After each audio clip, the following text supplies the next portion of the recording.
terjadi ketika tidak reliable atau reliability-nya rendah. Berarti soal itu tidak bisa digunakan untuk kelompok siswa yang lain. Atau soal tersebut tidak bisa digunakan untuk siswa itu lagi di waktu yang berbeda. Jadi hanya bisa digunakan sekali pada waktu itu. Artinya bahwa validitas itu adalah kemampuan soal untuk mengukur apa yang hendak diukur. Tetapi reliabilitas itu adalah kemampuan soal atau konsistensi soal ketika dia diujikan pada subjek yang berbeda, pada waktu yang berbeda. Apakah kalau diujikan pada subjek dan waktu yang berbeda, dia tetap bisa mengukur kemampuan yang ingin diukur? Nah, maka ketika apa solusinya soal yang sedemikian itu tetap bisa digunakan, tapi di waktu itu. Kalau misalnya ingin membuat yang lebih bagus ya soalnya direvisi. Soalnya direvisi, entah kata-katanya diubah ataupun materinya sedikit ditingkatkan tingkat kesulitannya atau pilihan jawabannya diubah kembali sehingga meningkatkan reliabilitas. Gitu ya, teman-teman. Baik. Mungkin ada pertanyaan dari adik kelas ini terutama ya, atau dari pemakalah. Saya juga masih mempersilahkan. Silahkan.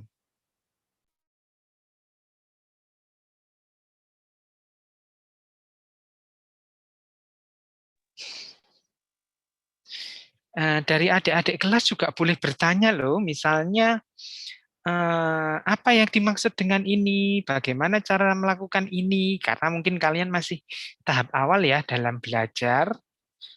Jadi pertanyaan apapun boleh ditanyakan. Silakan teman-teman. Baik, saya ingin bertanya. Ya, ada Riris, silakan. Iya, sebelumnya terima kasih atas kesempatan yang diberikan. Mohon maaf juga kalau pertanyaannya bersifat terlalu singkat. Saya ingin bertanya terkait yang mengenai mengetahui validitas dan reliabilitas butir soal evaluasi tema 2 yang di SD Negeri Teledokan. Saya masih bingung terkait dengan daya beda. Disebutkan tadi pada kesimpulan bahwa soal tersebut memiliki daya beda yang baik karena nilai daya beda terletak antara 0,40 sampai 1. Maksud dari beda yang baik ini apa? Karena sebelumnya saya masih bingung dan belum mempelajari tentang Metopen. Terima kasih, semoga menjawab. Ya, terima kasih pertanyaannya baik sekali ya. Maksud daya beda itu apa? Atau soal yang sudah diujikan tadi memiliki daya beda yang seperti apa, lalu artinya apa? Ini pertanyaan yang basic yang kadang-kadang ditanyakan di ujian skripsi. Terima kasih. Silakan coba dijawab, teman.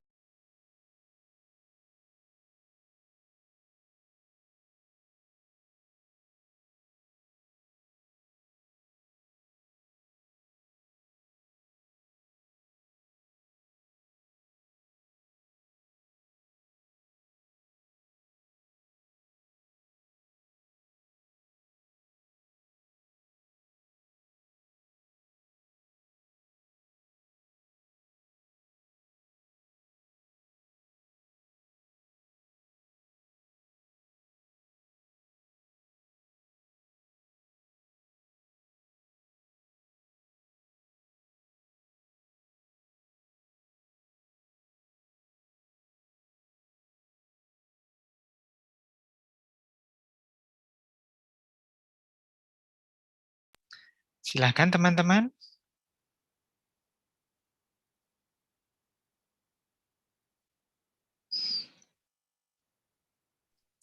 Baik, saya ingin mencoba menjawab. Daya beda itu adalah daya beda soal adalah kemampuan suatu soal untuk membedakan antara siswa yang pandai berkemampuan tinggi dan siswa yang kurang pintar atau berkemampuan rendah.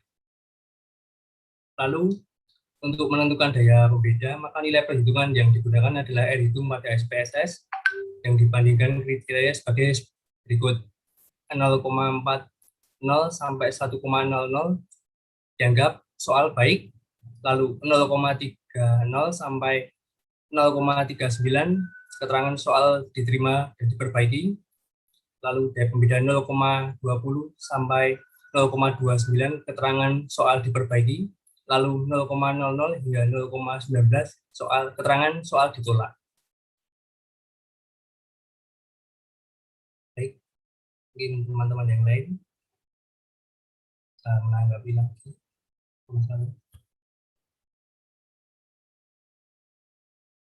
Misi saya dari Pemakalah, apakah boleh bertanya mengenai yang tadi istrinya milik Mas Windra? Ya, sebentar Mas Robi, mungkin ini akan ada yang menjawab lagi terkait daya beda. Ya, oke teman-teman, mungkin saya memberikan tambahan jawaban saja ya untuk daya beda ini. Yang pertama, daya beda itu sebenarnya kemampuan satu soal untuk mengetahui apakah soal tersebut itu bisa mengukur siswa yang betul-betul bisa, kemudian itu memang dia langsung menjawab benar, kalau dia betul-betul bisa. Atau yang tidak bisa, memang jawabannya salah. Jadi ketepatan dia untuk mengukur itu. Jadi kalau misalnya ada 5 siswa pintar di kelas, yang seharusnya, yang 5 siswa itu sudah memahami materi. Seharusnya kalau memiliki daya beda yang bagus, ya soal dapat mengukur bahwa bisa mengungkap bahwa siswa tersebut sudah paham materi. Bukan soal yang dikerjakan oleh siswa, tapi malah siswa yang paham malah salah menjawabnya. Karena ini evaluasi, maka soal itu harus betul-betul mengungkap keadaan siswa yang sebenarnya, gitu ya ininya ya teman-teman. Nah, soal dengan daya beda yang rendah, dengan koefisien daya beda yang rendah, berarti dia bisa salah mengukur kemampuan siswa. Siswa yang seharusnya sudah paham malah dengan mengerjakan soal itu menjadi dianggap tidak paham. Kesalahan-kesalahan itu bisa terjadi kalau misalnya soalnya ada kata-kata ambigu, kata-kata bermakna ganda, atau pilihan jawabannya ada 2 yang benar, namun dikunci hanya 1, atau tidak ada pilihan jawaban yang benar, tapi dikunci tetap ada. Kunci yang dipegang guru tetap ada jawaban yang benar, tapi soalnya sebenarnya semua pilihan jawaban salah. Nah, ini mempengaruhi daya beda. Apa yang harus dilakukan? Ya, diperbaiki soalnya. Diteliti kembali kata per kata, pilihan jawabannya seperti apa, lalu bisa diperbaiki. Begitu ya, Robi tadi akan bertanya ya, silahkan Robi. To everyone atau semuanya? Atau satu orang? Saya ingin bertanya mengenai tadi posternya milik Kak Uda itu bagaimana cara membuat soal yang mencegah agar soal tidak valid gitu. Iya, terima kasih untuk teman-teman SD Kledoan. Apa yang bisa kita lakukan ketika merancang soal untuk pertama kalinya supaya soal itu menjadi kemungkinan validnya itu tinggi?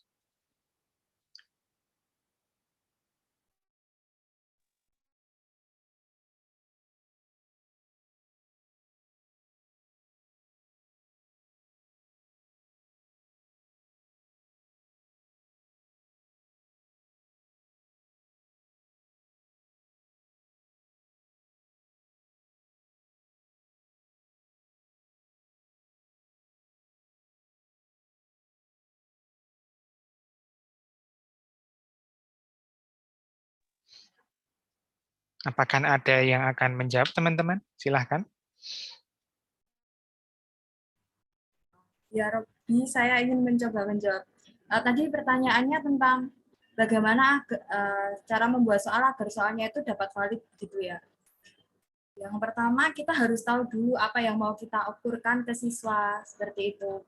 Kita juga harus menyesuaikan dengan KD dan indikator. dari materi yang akan kita buat soalnya, seperti itu menurut saya. Dan kita juga harus banyak membaca materi dan juga membaca referensi-referensi soal mungkin, karena agar kita itu dapat membuat soal yang valid, kita itu perlu banyak latihan seperti itu. Terima kasih. Ya, karena mungkin ini sudah jam 14 ya teman-teman, saya ingin konfirmasi untuk pertanyaan yang terakhir. Ya, betul sekali tadi Eden, salah satunya dengan memperhatikan indikator dan tujuan pembelajaran yang sudah kita buat. Kemudian juga kita memperhatikan materi yang sudah diajarkan kepada siswa. Dengan kita melihat indikator yang diukur dengan materi yang pernah kita ajarkan, soal kita nanti harapannya itu pas dengan pemahaman siswa. Pas itu artinya bukan misalnya KD-nya itu tuntutannya itu sekian, lalu soalnya dipermudah menjadi turun kualitasnya sehingga siswa benar semua, itu tidak. Karena soalnya benar semua itu nanti juga tidak valid. Jadi arti validitas itu bukan soal nomor 1, siswa menjawabnya benar semua, malah soalnya tidak valid. Karena terlalu mudah. Justru soal yang dikatakan valid itu yang menghasilkan grafik statistik normal. Grafik statistik normal itu dia mulai dari landai, kemudian tinggi, dan melandai lagi. Landai itu siswa yang menjawab kurang tepat. Lalu meninggi itu jawaban yang tepat dan melandai jawaban yang kurang tepat lagi. Kalau grafiknya naik ke atas begini malah soalnya tidak valid. Untuk menghindari itu juga yang selanjutnya, semua materi yang diajarkan itu diukur. Jadi tidak hanya materi-materi tertentu juga. Jadi ketercakupan materi. Kemudian kemampuan untuk membuat option jawaban dari penulis soal. Jadi option jawaban itu ada jawaban yang benar itu 1, lalu ada pengecoh. Pengecoh yang paling bagus itu hanya 1.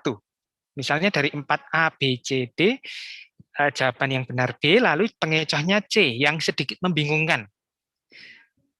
Jadi ada siswa yang tidak paham atau masih bingung dia pemahamannya terhadap materi, bisa terkecoh dengan 1 pengecoh itu. Nah, yang lain pengecohnya bisa standar, bisa agak mudah. Dengan membuat soal yang seperti itu, nanti validitas bisa lebih diupayakan. Lalu juga sedikit siasat, berapa jumlah siswa yang diuji. Semakin banyak jumlah siswa yang diuji, entah 1.000 atau 2.000 siswa, menunjukkan berarti tingkat variasi kemampuannya semakin tinggi, semakin lebar. Kalau tingkat kemampuannya semakin tinggi, semakin lebar, memungkinkan adanya diferensiasi jawaban yang benar dan salahnya itu semakin tinggi gapnya, semakin dekat gapnya, maaf. Kalau siswanya hanya 5, nanti yang diuji hanya 5, yang 5 itu pinter semua, maka benar semua. Atau siswa yang 5 itu kurang semua, maka salah semua. Itu menjadi soal tidak valid. Jadi kalau misalnya ada 2.000 siswa, berarti kemampuannya semakin beragam, akan memberikan peluang pada tingkat validitas yang lebih tinggi. Kira-kira begitu. Oke. Saya sebenarnya ada 1 pertanyaan juga untuk kelompok SD Johannes Bosco. Tapi saya ungkapkan pertanyaannya saja, tapi tak usah dijawab, tidak apa-apa ya teman-teman, karena ini sudah jam 4. Untuk dijawab dalam kelompok aja.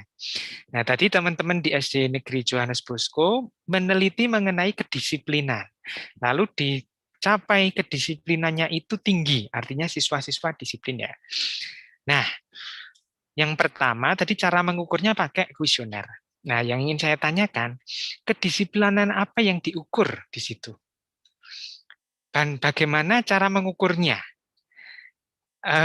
Misalnya, lalu juga kedisiplinan secara pembelajaran daring itu seperti apa bentuknya?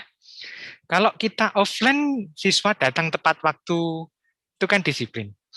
Lalu kalau daring, tunggu dulu, Siswa yang terlambat belum tentu dia terlambat, tapi bisa karena jaringan. Apakah misalnya karena terlambat karena jaringan yang tidak bisa dia kontrol di luar dirinya, itu termasuk dalam kategori tidak disiplin. Lalu disiplin yang bagaimana lagi yang menjadi ukuran dari teman-teman dari SD Johannes Bosco tadi. Apakah misalnya duduk diam di depan Zoom, padahal yang lain itu ada yang mematikan kamera sambil tiduran? Lalu apakah itu juga yang dikatakan disiplin atau seperti apa bentuknya? Ini Priska, kita sudah selesai ya waktunya ya Priska? Oh ya, sudah selesai. Jadi nanti bisa menjadi bahan diskusi ya untuk SD Johannes Bosco ya. Baik teman-teman, mungkin saya sebelum mengakhiri akan memberikan sedikit kesimpulan. Pada riset yang dilakukan oleh teman-teman di PLP 3 ini, banyak sekali mengungkap seluk-beluk mengenai pembelajaran yang terkait dengan daring yang sebenarnya sedikit masih dibahas oleh ya entah itu akademisi ataupun para praktisi pendidikan di luar sana.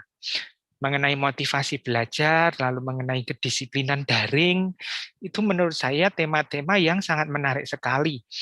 Yang perlu diupayakan selanjutnya untuk terkait dengan pembelajaran daring ini, bagaimana kita sebagai pendidik itu lebih mutakhir lagi dalam mengungkap apa yang terjadi, yang sebetulnya terjadi pada siswa ketika pembelajaran daring. Dan bagaimana kita sebagai guru mengupayakan baik dalam situasi daring maupun offline, kita tetap bisa memberikan performa yang baik sebagai seorang guru yang membantu siswa ingin belajar. Begitu Bapak Ibu Guru dan teman-teman semuanya. Untuk menutup sesi paralel ini, waktu saya kembalikan pada Priska. Baik, terima kasih untuk Pak Andri dan teman-teman. Seminar kali ini sudah selesai. Sebelum mengakhiri seminar ini, saya akan memimpin doa terlebih dahulu. Doa ini saya pimpin secara Katolik, untuk teman-teman lain bisa menyesuaikan. Dalam nama Bapa dan Putra dan Roh Kudus, amin. Selamat siang Bapa dalam surga yang mulia, terima kasih kami ucapkan kepadamu atas penyertaan-Mu pada hari ini, yang mana Engkau telah menyertai dan membimbing kami dari sebelum acara dimulai hingga berakhir. Ya Bapa, semoga ilmu dan segala yang kami terima hari ini bisa bermanfaat dan berguna bagi kami semua di esok hari. Di dalam nama Tuhan Yesus dan Juru Selamat kami, amin.